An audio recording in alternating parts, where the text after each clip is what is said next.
ఎంతకీ రాకపోయేటప్పటికి ఫోర్స్ఫుల్గా తలుపులను బద్దలు కొట్టి మా సిఏ గారు లోనికి వెళ్ళేసరికి ನಿಜವಾದ ಪ್ರೇಮಿಗಳು ಯಾವತ್ತಿಗೂ ಪ್ರೀತಿಸೋರಿಗೆ ಕೇಡು ಬಯಸೋದಿಲ್ಲ, ಪ್ರಾಣ ಹೋದ್ರೂ ಪ್ರೀತಿಸೋರಿಗೆ ಕೆಡಕು ಮಾಡೋದಿಲ್ಲ. ಆದ್ರೆ ಇಲ್ಲೊಬ್ಬ ರಾಕ್ಷಸನಂತೆ ಬದಲಾಗಿದ್ದ. ಅವನಿಗಿದ್ದು ಪ್ರೀತಿಯಲ್ಲ, ಬದಲಾಗಿ ಬರೀ ದ್ವೇಷವೇ ಅವನಲ್ಲಿ ತುಂಬಿಕೊಂಡಿತ್ತು. ಅದು ತೀರಿದ ತಕ್ಷಣ ಇವನೊಳಗಿದ್ದ ಸೈಕೋ ತನ್ನ ಪ್ರೀತಿಗೆ ಸಮಾಧಿಯನ್ನೇ ಕಟ್ಟಿದ್ದ. ಆಂಧ್ರದ ಅನಕಾಪಲ್ಲಿಯಲ್ಲಿ ನಡೆದ ಗೃಹಿಣಿಯೊಬ್ಬಳ ಹತ್ಯೆ ಎಲ್ಲರನ್ನು ಬೆಚ್ಚಿ ಬೀಳಿಸಿತ್ತು. ಗಾಜುವಾಕಾದ ಅರುಣೋದಯ ಕಾಲೋನಿಗೆ ಸೇರಿದ 27 ವರ್ಷದ ಎಂ ಶ್ರೀನಿವಾಸ್ ಅನ್ನೋನು ಎಸ್ಕೆ ಲಾಡ್ಜ್ನಲ್ಲಿ ಒಂದು ರೂಮ್ನ ಬುಕ್ ಮಾಡಿದ್ದ. ಲಾಡ್ಜ್ ಸಿಬ್ಬಂದಿಗೆ ತನ್ನ ಆಧಾರ್ ಕಾರ್ಡ್ ತೋರಿಸಿ ನಂತರ ರೂಮ್ ನಂಬರ್ 303 ಬುಕ್ ಮಾಡಿದ್ದ. ಹೀಗೆ ಲಾಡ್ಜ್ ರೂಮ್ಗೆ ಬಂದವನು ತನ್ನ ಹೆಂಡತಿ ಮಹಾಲಕ್ಷ್ಮಿಗೆ ಫೋನ್ ಮಾಡಿದ್ದ. ಅಷ್ಟಕ್ಕೂ ಈ ಮಹಾಲಕ್ಷ್ಮಿ ಶ್ರೀನಿವಾಸ್ ಸ್ವಲ್ಪ ದಿನಗಳಿಂದ ದೂರವಾಗಿದ್ರು. ಕೋರ್ಟ್ನಲ್ಲಿ ಇವರಿಬ್ಬರ ಡೈವೋರ್ಸ್ ಕೇಸ್ ಕೂಡ ನಡೀತಿತ್ತು. ಇದೇ ಟೈಮಲ್ಲಿ ಡೈವೋರ್ಸ್ ಮೊದಲು ನಿನ್ನ ಹತ್ರ ಒಂದು ಸಲ ಮಾತಾಡ್ಬೇಕು ಅಂತ ಮಹಾಲಕ್ಷ್ಮಿಗೆ ಫೋನ್ ಮಾಡಿದ್ದ. ನಾವು ಲವ್ ಮಾಡಿ ಮದುವೆಯಾದವರು, ನನಗಾಗಿ ಒಂದೇ ಒಂದು ಸಲ ಲಾಡ್ಜ್ಗೆ ಬಾ, ಒಂದು ದಿನವಾದ್ರೂ ನಾವು ಚೆನ್ನಾಗಿರೋಣ ಅಂತ ಗಂಡ ಕಣ್ಣೀರು ಹಾಕ್ತಾ ಹೆಂಡತಿಯನ್ನ ಕರೆದಿದ್ದ. ಅಲ್ಲದೆ ಕೂತು ಮಾತನಾಡೋಣ, ಏನೇ ಸಮಸ್ಯೆ ಇದ್ರೂ ಬಗೆಹರಿಸಿಕೊಳ್ಳೋಣ. ನಾನು ಲಾಡ್ಜ್ನಲ್ಲಿ ರೂಮ್ನ ಬುಕ್ ಮಾಡಿದ್ದೀನಿ, ನಿನಗೋಸ್ಕರ ಬಿರಿಯಾನಿ ಜೊತೆಗೆ ಕೂಲ್ ಡ್ರಿಂಕ್ಸ್ ಕೂಡ ತಂದಿದ್ದೀನಿ ಅಂತ ಅಂದಿದ್ದ. ಆದ್ರೆ ಮಹಾಲಕ್ಷ್ಮಿ ಮಾತ್ರ ನಾನು ಎಲ್ಲಿಗೂ ಬರೋದಿಲ್ಲ, ಏನೇ ಇದ್ರೂ ಕೋರ್ಟ್ನಲ್ಲಿ ಬಗೆಹರಿಸಿಕೊಳ್ಳೋಣ ಅಂತ ಅಂದಿದ್ಲು. ಆದ್ರೂ ಪಟ್ಟು ಬಿಡದ ಶ್ರೀನಿವಾಸ ಒಂದೇ ಒಂದು ಸಲ ಬಂದು ಹೋಗು, ನಾವು 2 ವರ್ಷ ಪ್ರೀತಿಸಿದ್ದೀವಿ, ನನ್ನ ಮೇಲೆ ನಿನಗೆ ಪ್ರೀತಿ ಇಲ್ವಾ ಅಂತ ಮತ್ತೆ ಕಣ್ಣೀರು ಹಾಕಿದ್ದ. ನಾನು ತಪ್ಪು ಮಾಡಿದ್ದೀನಿ ನಿಜ, ಅದನ್ನ ಒಪ್ಕೊಳ್ತೀನಿ ಅಂತ ಕಣ್ಣೀರಿನ ಕೋಡಿಯೇ ಹರಿಸಿದ್ದ. ಇವನ ಮಾತಿಗೆ ಹೆಂಡತಿಯಾದವಳ ಮನಸ್ಸು ಕರಗಿತ್ತು. ಎಷ್ಟೇ ಆದ್ರೂ ನನ್ನ ಗಂಡನೇ ಅಲ್ವಾ ಅಂತ ಮಹಾಲಕ್ಷ್ಮಿ ಶ್ರೀನಿವಾಸ ಬುಕ್ ಮಾಡಿದ್ದ ಲಾಡ್ಜ್ಗೆ ಹೋಗಿದ್ಲು. ಅಂದು ಸಂಜೆವರೆಗೂ ಇಬ್ರು ರೂಮಲ್ಲಿ ಕಾಲ ಕಳೆದಿದ್ರು. ಸಂಜೆಯಾಗ್ತಿದ್ದಂತೆ ಇವರಿದ್ದ ರೂಮಿಂದ ಚೀರಾಟ ಕೇಳಿ ಬಂದಿತ್ತು. ಲಾಡ್ಜ್ ಸಿಬ್ಬಂದಿ ಇವರಿದ್ದ ರೂಮ್ ಕಡೆ ಓಡೋಡಿ ಬಂದಿದ್ರು. ರೂಮ್ನಿಂದ ಕಾಪಾಡಿ, ನನ್ನ ಸಾಯಿಸ್ತಿದ್ದಾನೆ ಅಂತ ಮಹಾಲಕ್ಷ್ಮಿ ಕಿರುಚಾಡಿದ್ಲು. ಇದನ್ನ ಕೇಳಿದ ಲಾಡ್ಜ್ ಸಿಬ್ಬಂದಿ ಬಾಗಿಲು ತಟ್ಟಿದ್ರು. ಆದ್ರೆ ಶ್ರೀನಿವಾಸ, ನಾವು ಬಟ್ಟೆ ಬದಲಾಯಿಸಿಕೊಳ್ತಾ ಇದ್ದೀವಿ, ಯಾಕೆ ಹೀಗೆ ಬಾಗಿಲು ತಟ್ತಾ ಇದ್ದೀರಾ ಅಂತ ಸಿಬ್ಬಂದಿ ಮೇಲೆ ಕೂಗಾಡಿದ್ದ. ಇದರಿಂದ ಅನುಮಾನಗೊಂಡ ಲಾಡ್ಜ್ ಸಿಬ್ಬಂದಿ ತಕ್ಷಣವೇ ಮ್ಯಾನೇಜರ್ಗೆ ವಿಷಯವನ್ನ ತಿಳಿಸಿದ್ರು. ಆತನು ಸಹ ಸ್ಥಳಕ್ಕೆ ಬಂದು ಬಾಗಿಲು ಬಡಿದಿದ್ದ. ಆದ್ರೂ ಒಳಗಿನಿಂದ ಯಾವುದೇ ರೆಸ್ಪಾನ್ಸ್ ಬಂದಿರಲಿಲ್ಲ. ಕೊನೆಗೆ ಪೊಲೀಸರಿಗೆ ವಿಷಯವನ್ನ ತಿಳಿಸಿದ ತಕ್ಷಣ ಸಿಐ ಮುರಳೀರಾವ್ ಸ್ಥಳಕ್ಕೆ ಬಂದು ಬಾಗಿಲು ಬಡಿದಿದ್ರು. ಆದ್ರೂ ಶ್ರೀನಿವಾಸ ಬಾಗಿಲು ತೆಗೆಯದೆ ಇದ್ದಾಗ ಪೊಲೀಸರು ಬಾಗಿಲು ಮುರಿದು ಒಳಗೆ ನುಗ್ಗಿದ್ರು. ಒಳಗೆ ಬಂದು ನೋಡಿದ ಪೊಲೀಸರು ಬೆಚ್ಚಿ ಬಿದ್ದಿದ್ರು. ಯಾಕಂದ್ರೆ ಮಹಾಲಕ್ಷ್ಮಿ ದೇಹ ಪೂರ್ತಿ ರಕ್ತಸಿಕ್ತವಾಗಿತ್ತು. ಇವರಿದ್ದ ರೂಮ್ ರಕ್ತಮಯವಾಗಿತ್ತು. ಗಂಡ ಶ್ರೀನಿವಾಸ ಮಹಾಲಕ್ಷ್ಮಿಗೆ ಮನಸ್ಸೋ ಇಚ್ಛೆ ಚುಚ್ಚಿದ್ರಿಂದ ತೀವ್ರ ರಕ್ತಸ್ರಾವವಾಗಿ ಮಹಾಲಕ್ಷ್ಮಿ ಸತ್ತು ಬಿದ್ದಿದ್ಲು. ಇನ್ನೊಂದೆಡೆ ಶ್ರೀನಿವಾಸ ಕೂಡ ರಕ್ತದ ಮಡುವಿನಲ್ಲಿ ಬಿದ್ದಿದ್ದ. ಇವನ ಕೈ ಮೇಲೂ ಗಾಯಗಳಾಗಿದ್ವು. ಹೊಟ್ಟೆ ಭಾಗಕ್ಕೆ ತಾನೇ ಚುಚ್ಕೊಂಡಿದ್ದ. ಹೀಗೆ ಚುಚ್ಕೊಂಡಿದ್ದ ಕತ್ತಿ ಇವನ ಪಕ್ಕದಲ್ಲೇ ಬಿದ್ದಿತ್ತು. ತೀವ್ರ ರಕ್ತಸ್ರಾವವಾಗಿದ್ರಿಂದ ಪ್ರಜ್ಞೆ ತಪ್ಪಿದ್ದ.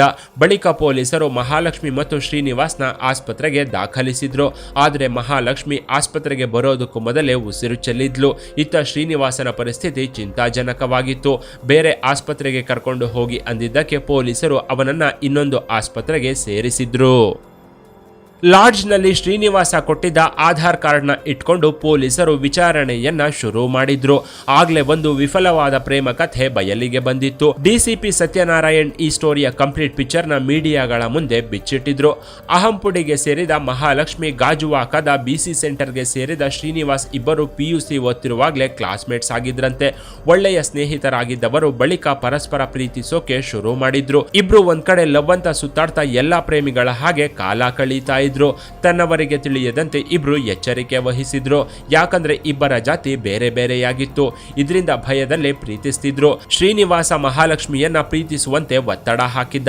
ನಿನ್ನ ಪ್ರೀತಿಗಾಗಿ ನಾನು ಯಾವ ಮಟ್ಟಕ್ಕಾದ್ರೂ ಹೋಗ್ತೀನಿ, ನಿನ್ನ ಪ್ರಾಣಕ್ಕಿಂತ ಹೆಚ್ಚಾಗಿ ನೋಡ್ಕೊಳ್ತೀನಿ, ನಮ್ಮ ಪ್ರೀತಿಗೆ ಜಾತಿ ಅಡ್ಡ ಆಗೋದಿಲ್ಲ ಅಂತ ಅಂದಿದ್ದ. ಇದರಿಂದ ಮಹಾಲಕ್ಷ್ಮಿ ಕೂಡ ಇವನನ್ನ ಧೈರ್ಯವಾಗಿ ಲವ್ ಮಾಡೋಕೆ ಶುರು ಮಾಡಿದ್ಲು. ಆಗ್ಲೇ ಮಹಾಲಕ್ಷ್ಮಿ ಮನೆಯಲ್ಲಿ ಮದುವೆ ಮಾಡೋಕೆ ಹುಡುಗನನ್ನ ಹುಡುಕ್ತಿದ್ರು. ಆಗ ಶ್ರೀನಿವಾಸನ ಮೇಲೆ ಮಹಾಲಕ್ಷ್ಮಿ ಒತ್ತಡ ಹಾಕಿದ್ರಿಂದ ಇವನ ಮನೆಯಲ್ಲಿ ಪ್ರೀತಿಯ ವಿಚಾರವನ್ನ ತಿಳಿಸಿದ್ದ. ಇತ್ತ ಮಹಾಲಕ್ಷ್ಮಿ ಕೂಡ ತನ್ನ ಮನೆಯವರ ಹತ್ರ ತನ್ನ ಪ್ರೀತಿಯ ವಿಷಯವನ್ನ ಹೇಳಿದ್ಲು. ಆದ್ರೆ ಇಬ್ಬರ ಜಾತಿ ಬೇರೆ ಬೇರೆಯಾಗಿದ್ರಿಂದ ಎರಡೂ ಕುಟುಂಬದವರು ಇವರ ಮದುವೆಗೆ ಬೇಡ ಅಂದಿದ್ರು. ಆಗ್ಲೇ ಇಬ್ರು ತಮ್ಮ ತಮ್ಮ ಮನೆಯವರನ್ನ ಎದುರಿಸಿ ಸ್ನೇಹಿತರ ಸಹಾಯದಿಂದ ಮದುವೆಯಾಗಿದ್ರು. ಇಬ್ರು ಕುಟುಂಬದವರನ್ನ ಬಿಟ್ಟು ಬೇರೆ ಮನೆ ಮಾಡ್ಕೊಂಡು ಜೀವನ ಮಾಡೋಕೆ ಶುರು ಮಾಡಿದ್ರು. ಆದ್ರೆ ಮದುವೆಯಾದ ಮೇಲೆ ಇವರಿಬ್ಬರ ನಡುವೆ ಗಲಾಟೆಗಳು ಶುರುವಾಗಿದ್ವು. ಒಬ್ಬರ ಮೇಲೆ ಒಬ್ಬರಿಗೆ ಭಿನ್ನಾಭಿಪ್ರಾಯ ಅಭಿಪ್ರಾಯಗಳು ಮೂಡಿದ್ವು. ಲವ್ ಮಾಡುವಾಗ ಶ್ರೀನಿವಾಸನ ನಡವಳಿಕೆಯನ್ನು ಮತ್ತು ಮದುವೆಯ ನಂತರ ನಡವಳಿಕೆಯನ್ನು ಮಹಾಲಕ್ಷ್ಮಿ ಗಮನಿಸಿದ್ಲು. ಇದರಿಂದ ನಾವು ಜೀವನ ಪರ್ಯಂತ ಜೊತೆಯಲ್ಲಿರೋದಕ್ಕೆ ಸಾಧ್ಯವಿಲ್ಲ, ಹೀಗಾಗಿ ಇಬ್ರು ಬೇರೆ ಬೇರೆಯಾಗೋಣ ಅಂತ ಮಹಾಲಕ್ಷ್ಮಿ ಹೇಳಿದ್ಲು. ಇದಕ್ಕೆ ಶ್ರೀನಿವಾಸ ಕೂಡ ಸರಿ ಅಂದಿದ್ದ. ಹೀಗೆ ಬೇರೆ ಬೇರೆಯಾಗಿದ್ದ ಜೋಡಿ ಸ್ವಲ್ಪ ದಿನ ದೂರವಿದ್ರು. ಆದ್ರೆ ಶ್ರೀನಿವಾಸ ನಾವು ಜೊತೆಯಲ್ಲೇ ಇರೋಣ ಅಂತ ಹೆಂಡತಿಯನ್ನ ಕೇಳಿದ್ದ. ಅಲ್ಲಿಗಾಗ್ಲೇ ಇವನ ನಡವಳಿಕೆಗೆ ಬೇಸತ್ತಿದ್ದ ಮಹಾಲಕ್ಷ್ಮಿ ಅದು ಸಾಧ್ಯವಾಗೋದಿಲ್ಲ ಅಂತ ಅಂದಿದ್ಲು. ಇವನ ಮಾತು ಮಹಾಲಕ್ಷ್ಮಿಗೆ ಅನುಮಾನ ಮೂಡಿಸಿತ್ತು.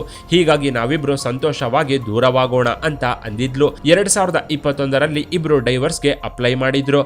ಆದ್ರೆ ಕೇಸ್ ನಡೆಯುವಾಗ ಶ್ರೀನಿವಾಸ ಕೋರ್ಟ್ಗೆ ಬರ್ತಿರ್ಲಿಲ್ಲ. ಇದರಿಂದ ಡೈವರ್ಸ್ ಕೇಸ್ ಲೇಟ್ ಆಗಿತ್ತು. ಎಷ್ಟು ಸಲ ಕಾಲ್ ಮಾಡಿದ್ರು ಏನೋ ಒಂದು ನೆಪ ಹೇಳಿ ಶ್ರೀನಿವಾಸ ತಪ್ಪಿಸಿಕೊಳ್ತಿದ್ದ. ನಾನು ಮಹಾಲಕ್ಷ್ಮಿಯಿಂದ ದೂರವಾಗಬೇಕು ಅಂತ ಅನ್ಕೊಂಡ್ರೆ ಅವಳೇ ನನ್ನಿಂದ ದೂರವಾಗೋಕೆ ನೋಡ್ತಾ ಇದ್ದಾಳೆ, ನಾನಿಲ್ಲದಿದ್ರು ಅವಳು ಖುಷಿಯಾಗಿದ್ದಾಳೆ ಅಂತ ಹೆಂಡತಿ ಮೇಲೆ ಶ್ರೀನಿವಾಸ ಅಸಹ್ಯ ಪಟ್ಕೊಂಡಿದ್ದ. ರೈತ ಭರೋಸಾ ಕಚೇರಿಯಲ್ಲಿ ಕೆಲಸ ಮಾಡ್ತಾ ಮಹಾಲಕ್ಷ್ಮಿ ಚೆನ್ನಾಗೇ ಇದ್ಲು. ಅವಳಿಗೆ ಬೇಕಾದ ಹಾಗೆ ಜೀವನ ನಡೆಸ್ತಿದ್ಲು. ಆದ್ರೂ ಪದೇ ಪದೇ ಶ್ರೀನಿವಾಸ ಒಂದಾಗೋಕೆ ಪ್ರಯತ್ನಿಸ್ತಿದ್ದ. ಆದ್ರೂ ಮಹಾಲಕ್ಷ್ಮಿ ಇದಕ್ಕೆ ಸೊಪ್ಪು ಹಾಕ್ತಿರ್ಲಿಲ್ಲ. ಕೆಲಸ ಇಲ್ಲದೆ ತಿರುಗಾಡೋಕೆ ಶುರು ಮಾಡಿದ್ದ ಶ್ರೀನಿವಾಸ ಹೆಂಡತಿ ವಿಚಾರವಾಗಿ ರಾಕ್ಷಸನಂತೆ ಬದಲಾಗಿ ಹೋಗಿದ್ದ. ಪ್ರತಿದಿನ ಫೋನ್ ಮಾಡಿ ಹೆಂಡತಿಗೆ ಹೆದರಿಸ್ತಿದ್ದ. ಇದರಿಂದ ಮಹಾಲಕ್ಷ್ಮಿ ಮನೆಯವರು ಎಚ್ಚರಿಕೆ ಕೊಟ್ಟರು, ಇವನು ಬದಲಾಗಿರ್ಲಿಲ್ಲ. ಕುಡಿದ ಮತ್ತಲ್ಲಿ ಮನೆ ಹತ್ರ ಬಂದು ರಾಧಾಂತ ಮಾಡ್ತಿದ್ದ. ಎಷ್ಟೇ ಹೇಳಿದ್ರು ಕೇಳದಿದ್ದಾಗ ಮಹಾಲಕ್ಷ್ಮಿ ಕುಟುಂಬದವರು ಪೊಲೀಸರಿಗೆ ಶ್ರೀನಿವಾಸನ ಮೇಲೆ ಕಂಪ್ಲೇಂಟ್ ಕೊಟ್ಟಿದ್ರು. ಕೊನೆಗೆ ಪೊಲೀಸರು ಇವನಿಗೆ ಕೌನ್ಸಿಲಿಂಗ್ ಕೊಟ್ಟು ನಂತರ ಮಹಾಲಕ್ಷ್ಮಿ ತಂಟೆಗೆ ಹೋಗದಂತೆ ಎಚ್ಚರಿಕೆಯನ್ನು ಕೊಟ್ಟಿದ್ರು. ಇದು ಶ್ರೀನಿವಾಸನನ್ನ ಇನ್ನಷ್ಟು ಕೆರಳುವಂತೆ ಮಾಡಿತ್ತು. ನನ್ನ ಪೊಲೀಸ್ ಸ್ಟೇಷನ್ ಕೋರ್ಟ್ ಮೆಟ್ಟಿಲೇರೋ ಹಾಗೆ ಮಾಡಿದ್ಲು ಅಂತ ಶ್ರೀನಿವಾಸ ಇವಳನ್ನ ಹೇಗಾದ್ರೂ ಮಾಡಿ ಕೊಂದು ಮುಗಿಸಬೇಕು ಅಂತ ಪ್ಲಾನ್ ಮಾಡಿದ್ದ. ಮಹಾಲಕ್ಷ್ಮಿ ಪ್ರಾಣ ಹೋದ್ರೂ ಶ್ರೀನಿವಾಸನನ್ನ ನಂಬಬಾರ್ದು ಅಂತಾನೆ ಅನ್ಕೊಂಡಿದ್ಲು. ಈ ವಿಷಯ ಶ್ರೀನಿವಾಸನಿಗೂ ಅರ್ಥವಾಗಿತ್ತು. ಇದರಿಂದ ಶ್ರೀನಿವಾಸ ಹೊಸ ನಾಟಕವಾಡೋಕೆ ಶುರು ಮಾಡಿದ್ದ. ಬೆಳಗ್ಗೆಯಿಂದ ರಾತ್ರಿವರೆಗೂ ಗುಡ್ ಮಾರ್ನಿಂಗ್ ನಿಂದ ಗುಡ್ ನೈಟ್ ವರೆಗೂ ತಿಂಡಿ ಆಯ್ತಾ ಊಟ ಆಯ್ತಾ ಅಂತ ಕೂಲಾಗೆ ಮೆಸೇಜ್ ಮಾಡೋಕೆ ಶುರು ಮಾಡಿದ್ದ. ಇದರಿಂದ ಮಹಾಲಕ್ಷ್ಮಿ ಕೂಡ ಇವನ ಮಾತಿಗೆ ಮರಳಾಗಿದ್ಲು.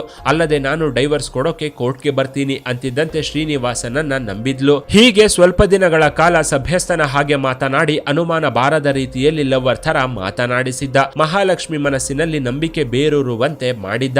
ಆದ್ರೂ ಎಲ್ಲೋ ಒಂದು ಕಡೆ ಮಹಾಲಕ್ಷ್ಮಿಗೆ ಇವನ ಮೇಲೆ ನಂಬಿಕೆ ಇರಲಿಲ್ಲ.